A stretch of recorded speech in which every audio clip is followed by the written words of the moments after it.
I am in a transitional phase right now of like coming out of owning a photography business. But I will always love photography. But the Lord is like, actually, like, I have more for you. What if you could not just photograph them? And what if you could walk alongside them and help them learn who they are and their identity so that they can fully walk in who I've called them to be? I'm just going to show up knowing that, like, okay, like, I'm human, I'm going to make mistakes, and we're just going to keep moving forward. Then you're going to impact so many people, and your identity is going to be so solid. Are you feeling lost or aimless? Not sure who you are or where you're going? Then this is the show for you. Join us on a journey of self-discovery, and perhaps you just might find your own radiant awakening. Hello and welcome to another episode of Radiant Awakening. I'm Sierra Larson and I'm so excited to introduce my guest, Hannah Rosela. Hey, Hannah. Hi, how are you? So good. Thanks for being on the show today. Thank you so much for having me here. It's an honor. Hannah is probably one of the most interesting people I've ever met. She is also just someone, when I think of having had a radiant awakening, I think of Hannah, and she's just someone that's so connected to her identity and her purpose. I just thought I have to get her on this show. So, Hannah, can you tell us just a little bit about yourself and who you are and where you're from? Yeah, so I like to say that I'm not really from anywhere, but with that being said, I was born in the Caribbean. I was born in Haiti, and then I was adopted out into an all Caucasian military family. I'm like, my parents are from the middle of Missouri, so it doesn't get much more American than that. And then my dad has been in the military, so we moved around for that. But then they raised me and my brother in East Africa as missionary kids. And so I was blessed to grow up with an indigenous tribe over there called the Maasai. And then we moved back to the United States. I did high school and college in Kansas. And from there, I just kind of also bounced around the United States to where I'm currently at now in California. So, yeah. Oh my goodness, that's just such a whirlwind of places and things. So much to unpack there. I'm like, okay, where do we start? One thing I'm really interested in is, there's so many dynamics to your upbringing, right? Like being Yeah. born in Haiti and Yes. then moving to the United States, being adopted into an all Caucasian family, and then living in Africa. Like there's so many dynamics going on. How did that affect you? Well, it's made me really resilient. It's also made me very rooted in the fact that Jesus is the only unchanging thing in my life. He's the only constant in my life. And so, with all of these like swirling things, it's like, okay, the one thing that's constant, the one thing that's true, the one thing that stays the same, even though all of these different things are changing, is like Jesus. And so that's who I anchor myself in consistently, even every move I'm in and every day, it's like, okay, he's the one consistent thing. What I will say is that like it's made me really resilient. It's made me we're called we're often referred to as TCKs or third culture kids. And so it's also very giving me like a wide perspective on life and how I see things. So I'm really blessed with just a very, very large worldview. Mm. Tell us a little bit more about that perspective, for your perspective versus someone that maybe has lived in the same place, has not really gone anywhere. How do you see that as being different? So what I will say is I definitely have my times where I'm like, I wish I was that person. I wish I have friends who still their bedrooms are still the same in their parents' house, and their grandma, their grandpa live right down the road, and like that hometown feel of this is my home, this is where I've always lived, this is what it encompasses. There's definitely times that I want that, but I also wouldn't change the way that I was raised for anything. I think that just being able to see how other people live, how people outside of the United States live even. So when we lived in Africa, the very first time we were 12 hours groceries, we were on like to get home, we didn't even really on a road. My dad followed a dirt path. Um, things like our shower was outside, our bathroom was outside. Um, but also just like they were the fun things. I remember my dad chasing zebra and giraffes in our car. If there's just like experiences like that that she wouldn't have if you like lived in the States or you stay in the same place. And also just the amount of people that you are able to hear stories from. I think that there's a lot of wisdom in getting to know other people and getting to know how they live and how they perceive life. And so I think for me, that's one of the best things about my upbringing is that I've been able to have so many conversations with people and live and be immersed with people whose lives are just completely different than your typical normal American life. Like kids who are growing up in huts and they're eating little like the mud pies that we're making, but the joy is still there and the contentment is so it's like still there.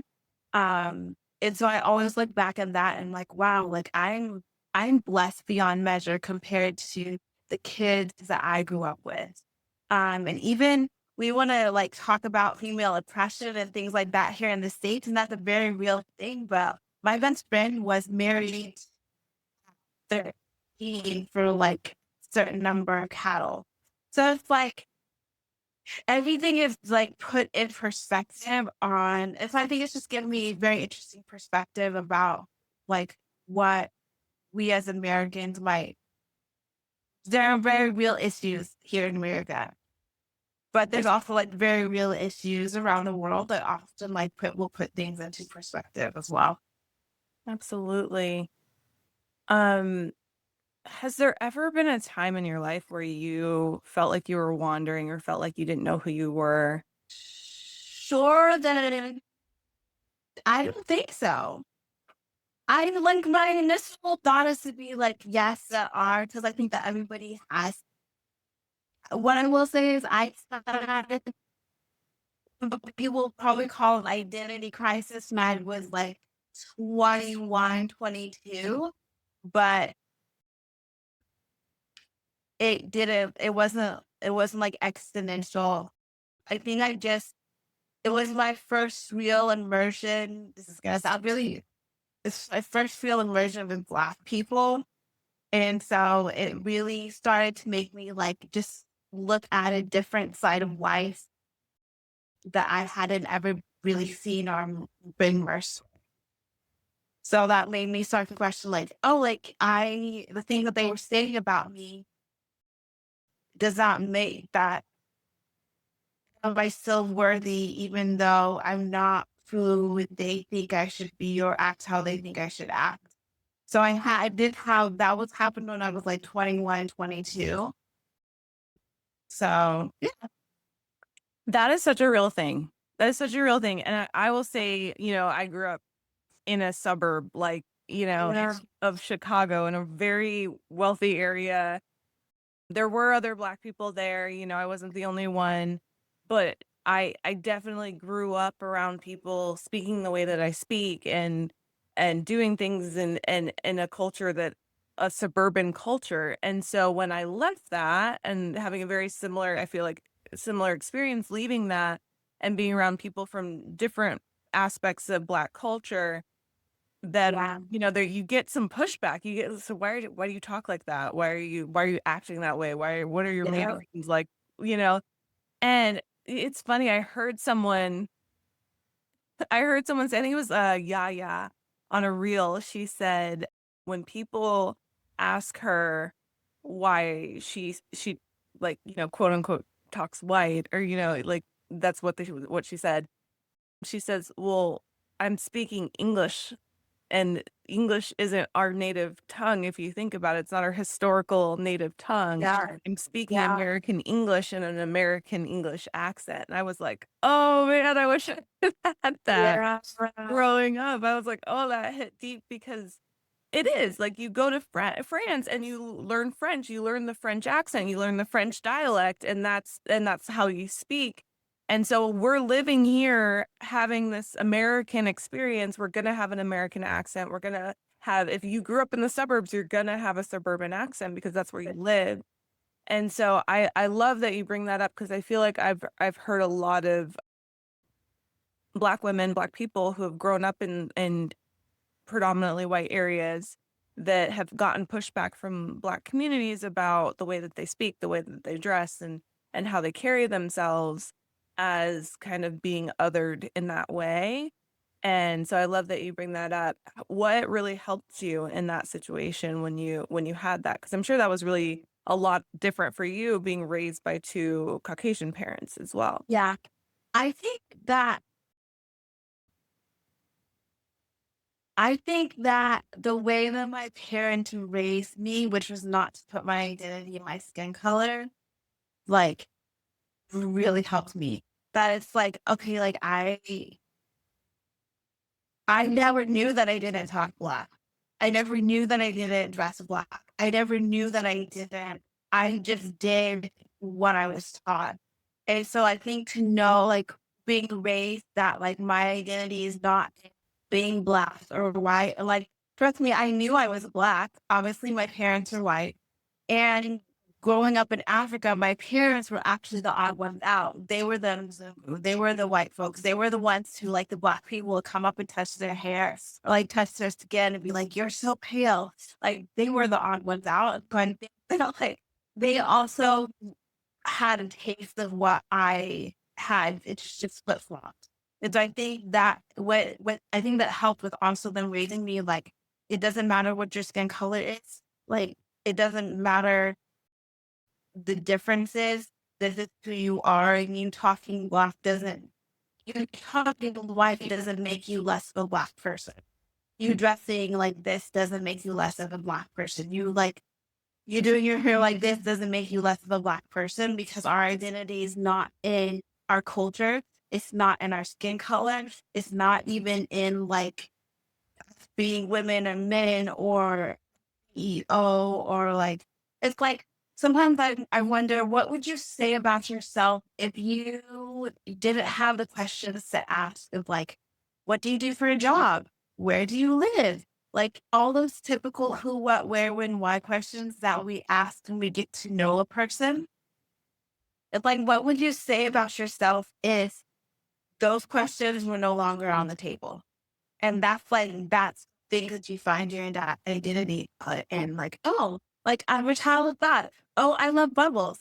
I love sunlight. I love to walk and take walks. I love to dance around. I love to like really get to know a person.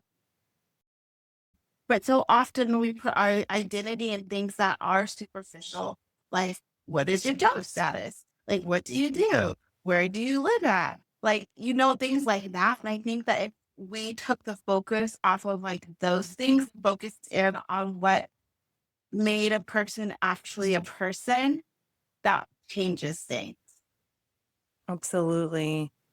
And so you talked a little bit about your personal identity. You know, you love bubbles and sunshine and you're a child of God. What are some other things that you draw your personal identity from? Well, like first and foremost, like my identity is in Jesus Christ and the fact that like he died for me, he's made me worthy. And my identity falls in line of like being a daughter and I being his daughter and I live from that. So it's like it doesn't matter what anybody else has to say about me. It's it only matters what he has to say about me. And that's why you can literally see me dancing on the street corner, caring less about people looking at me like, what is she doing? She's like, oh, I'm just having fun. Like, I don't know, like, because I know what he said about me. I know how he's treated me. And I know the things that he's spoken over me that then allows me to literally live life carefree of what people surrounding me are doing with me. Yeah. How did you find that? It was instilled in me since I was a little girl. My parents did like your race. as Christians overseas, but also it's a journey. Like there are things that I have really dealt with as far as like even the spirit of abandonment and spirit of rejection. And some of those things like are deep in me because it goes all the way back to like epigenetics. So it's like not just my lived experience, but it's like my mom's lived experience and my grandma's lived experience and like, all these things. And so I have dealt with that. And there are times like I'm going through a stage in my life right now where I'm learning to give myself grace, like the same grace that I would extend to other people to also give to myself. Instead of like rejecting myself in certain areas of like, oh my gosh, shouldn't have that mistake. To give myself the same grace that I would extend to other people. So like extend that to myself. And so like my identity is rooted, but what does it look like to just let that identity flourish and like with that you are a favorite child of God, that you don't have to work for anything, that you don't and so that's the stage that I'm in right now. I lived in survival mode for so long that like as I'm going through this process, the Lord is like just revealing to me just areas in which I healed myself, but I didn't allow the Lord to heal me, which basically is just like slapping a band-aid on it. So Yeah. There's so much there. I just love our conversations. I'm so glad you're on here. yeah. Um, just thinking about, like you said, epigenetics and real obstacles to living in that identity, like fear of abandonment, fear of rejection. I think a lot of people kind of have this false belief that, people really knew me, if people really saw me, then they won't like me or they'll reject me. And really having that fear of loss of connection, loss of attachment. Um, and sometimes that's true. Sometimes, there are people that get used to you a certain way. And then when you start living more authentically to who you are, they get a little uncomfortable with that. Has that ever been your experience? That house, yes. Mm. Yes, 100%. I think that at that point, you have to just realize that the people that are going to be for you are for you, that there are seasons and that some people are just meant to be in your life for a season. I think that's too often we try to hold on to things too long or people too long when really like it hurts and it sucks, but it would be beneficial for us just to let them go. And if they're meant to come back, they'll come back. If they're not meant to come back, they won't come back. But to always keep moving forward, it's to not look back on what was or what could be. There's a story in the Bible of Lot's wife where she turned back. She looked back and she turned into a pillar of salt. And it's like, remember Lot's wife, like she turned into a pillar of salt. She basically became preserved in that moment and she could never go on forward. I think it's that same idea of like, I can't keep looking back. I'm just going to be preserved in this spot and I'm not going to make any progress forward.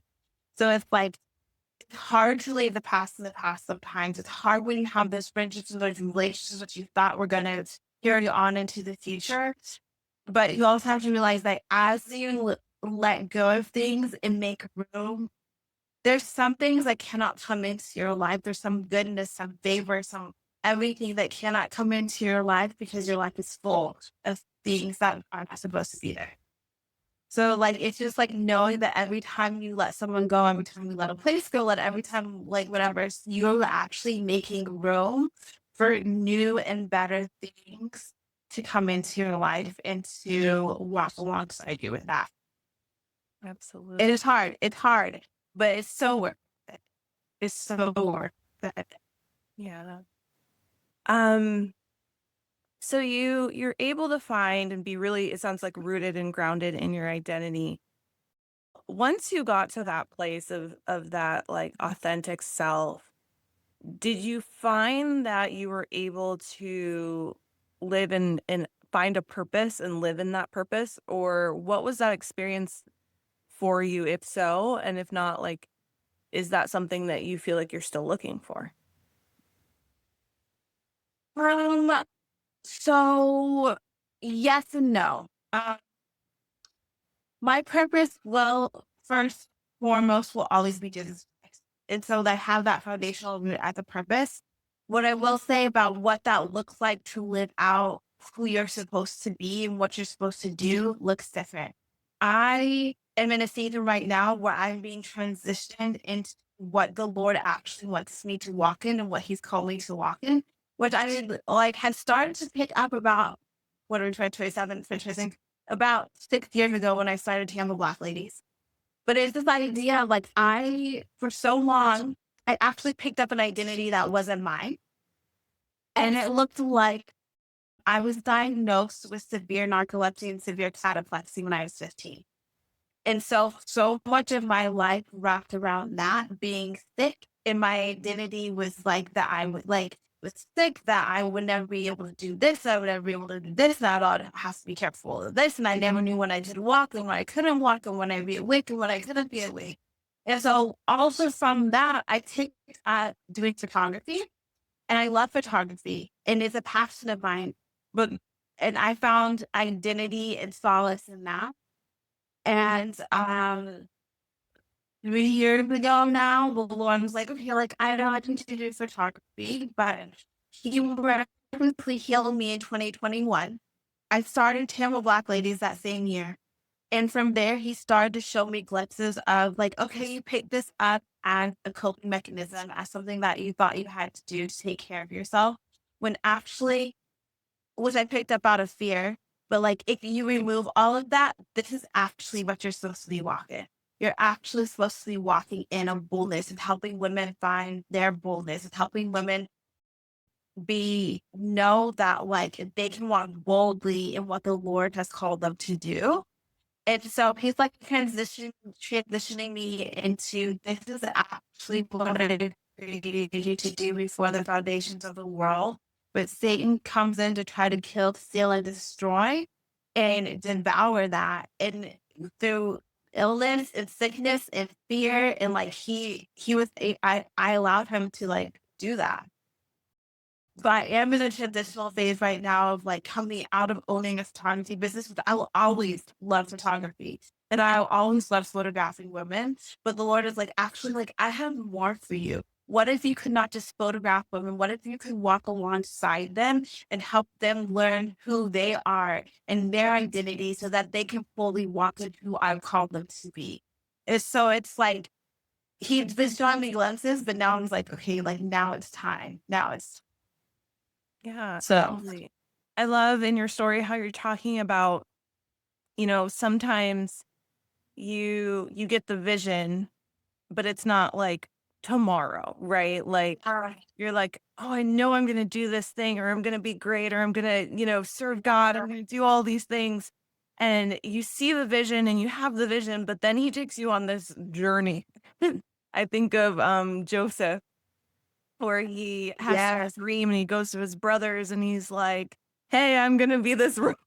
But then what he doesn't see is the jail time and Potiphar's wife. And he doesn't, which Yeah. I don't call temptation, I call sexual harassment at work, by the way. That's Ah, just, but yeah. But that is a different story for another time. that's another story for another day. But he didn't see all of that. He just saw the vision. And so many times God takes us on this journey to get us to this place. And it's really hard to just focus on the vision when you're in the midst of the jail and the being sold into bondage and all of these things, like the metaphorically. But you do have all of these trials and you do have like, what's next, what's going on? You showed me this vision and now I'm like in this limbo. Did you have that experience, or are you having that experience? And if so, like, what keeps you moving forward? Yeah. So it says, I'm gonna version of this, but just to press on towards the prize and press on towards the goal. And like that's what keeps me moving forward. I am in the midst in the middle of that right now. Like I can tell you things like I'm with visions and words that he's given me that are like we're like at a 10-year time. It's been like 10 years. But I know that when the Lord speaks a word, his word is good and that is going to come to. And so it's like a vision, it says a vision awaits for an appointed time. And so like sometimes the Lord will show you things and you have to hold on to that. And that through all this stuff, right? Like he's developing your character and he's developing your faith. It's like I told you that. No, let's develop your faith through like all these things. And also like as I'm walking into a state of like the promises that he showed me like years ago coming to pass, it's like, okay, Lord, like if you would have given me that then, I probably would have mishandled it. I probably would have misused it. I probably would have been like grinding on my own, striving on my own. Whereas now I know that I'm fully walking into it and it's gonna be easy.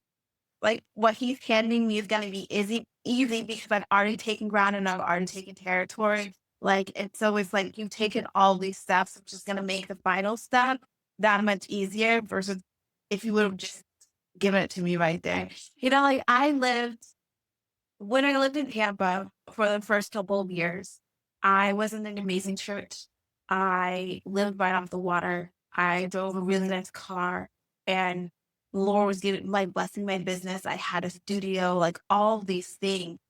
And what the Lord showed me was like, I was giving you all of those things, but you were still operating in a spirit of survival, in a spirit of poverty, in a spirit of lack. And so it's like just because you have the things that the Lord has promised doesn't mean that you're not still living in bondage. And so it's like he's taking me on a season where he's like breaking off these things that I lived in bondage for, that my bloodline has lived in bondage for so long, so that when he does give me the promises, when they do come to fruition, I'm no longer living in those things and I can operate with those things correctly. Yeah, I love that. One thing that I picked up from what you're saying is the journey turns you into someone that's capable of fulfilling the vision, right? Yes. Yeah. Or living in that space, right? Like you couldn't have gotten from point A to point B without this journey because you had to become the person that wouldn't have mishandled, Yeah. that blessing. Yeah. And so I love that you're saying it's not necessarily just, the vision or the journey, but it's also the becoming. Um, Becoming. yeah. Yeah. And, God making you into the person he wants you to be and putting you in Yeah. the position he wants you to be as well. Yeah. And it can be painful sometimes, it can be hard, but like the last thing that I want to do is mishandle what he's given me. Because nothing that he gives us is for ourselves, it's for other people. It's to help other people. And it's it's this idea that every time you delay your destiny, you're delaying someone else's destiny as well. But it's like every time you mishandle your destiny, you're mishandling someone else's destiny as well. And so there's that really large, like, responsibility of you're not just carrying yourself and what the Lord has called you to, but you're carrying like all these people in which He's called you to be. And I would never like people are so precious, souls are so precious. Like I would never want to mishandle any of those things that He's given me, Mm, you know? yeah. I love that you brought in, not only your vision being for you, but being for others. And I think one thing that purpose does is it takes like your true self, your identity, your authentic self, and your talents, your innate talents and gifts, and then it God uses that to bless other people. And so when you live in that purpose, like you're saying, like you're so much more able to share those gifts and talents and bless these lives. Um, and be like the hands and feet of God so that you can go and do his work and bless his children and continue to do those things.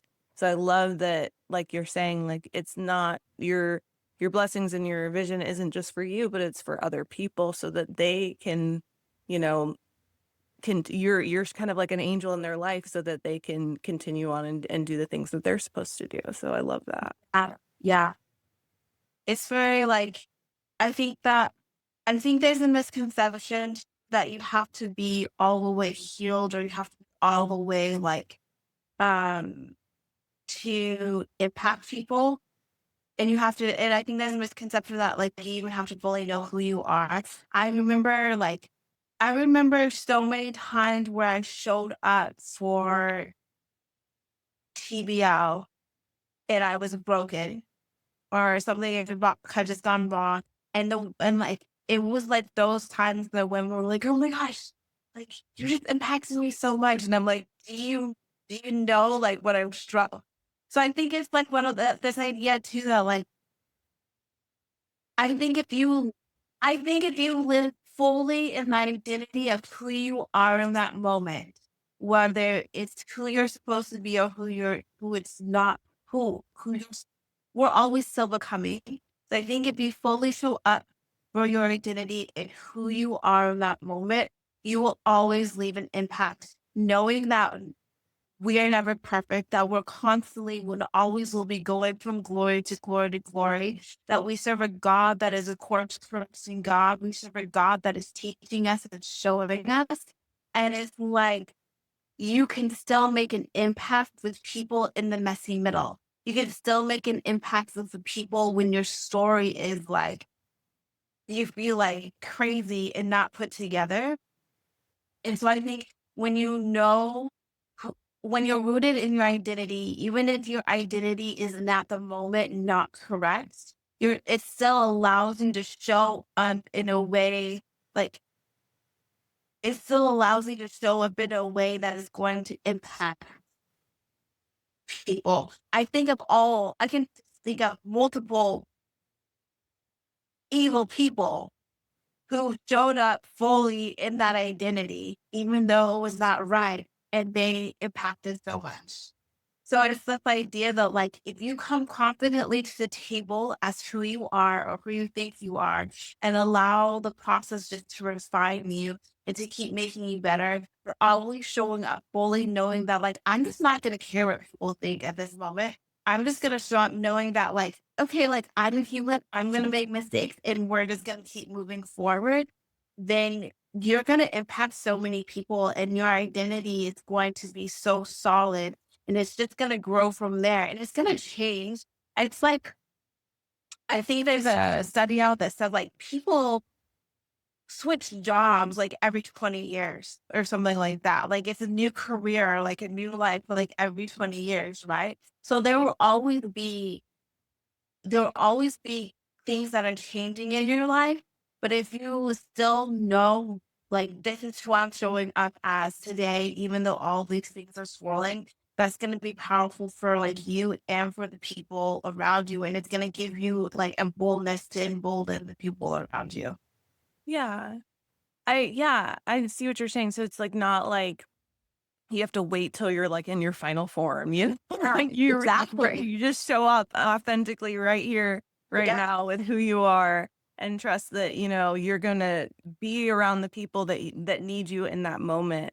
I think I can really connect to that. Like I've had experience. I'm thinking back, like, you know, even when I was in my mess, you know, like I've had a story and I've just been in my mess before I, you know, changed into who I am today. There have been people that were like, "You really impacted my life just from being kind or just from being this or that or a Yeah. talk that we've had."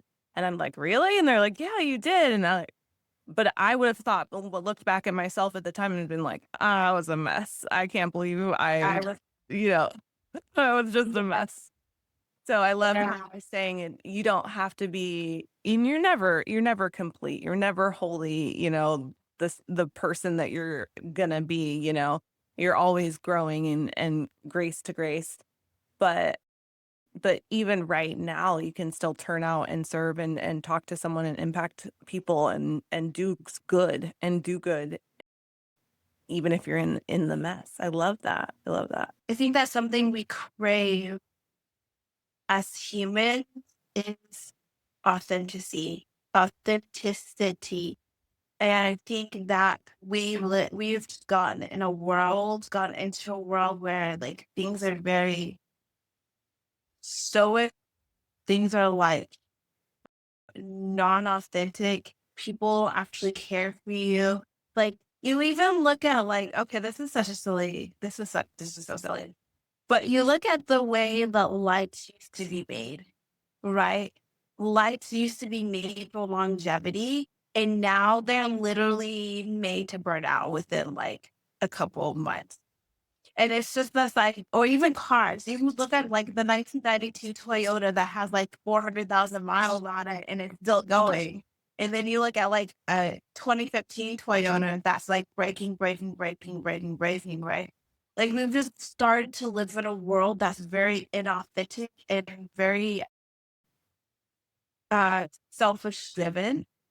And so it's like when you show up authentically, you're actually allowing and giving another person permission to show up in the same way. And so I think it is going to take the people who are like unafraid of making a mistake and being wrong, because that's just like a part of life, but being unafraid of that mistake and unafraid of being wrong. I think it's gonna take the people who are like, yeah, like we're gonna do this no matter what. I'm gonna be like, this is who I am, and I'm gonna authentically show up this way. To start giving permission to the people around you to do the same. But like as like that and that it's okay. It's okay not to have it all together. It's okay to be like, and I'm struggling today because at the end of the day, we all struggle with something. Even the most perfect people that you see are struggling with something. They're just not showing it. And so it's like, what does it look like to do that? But then to realize that people are going to show up for you. There will always be the instance where you have a healed person who chooses not to show up for you, but we just live in a world like that. But I think that if you look at the more positive side of it and just leave the negative to like fall away, your people will find you. The people you're supposed to serve will find you.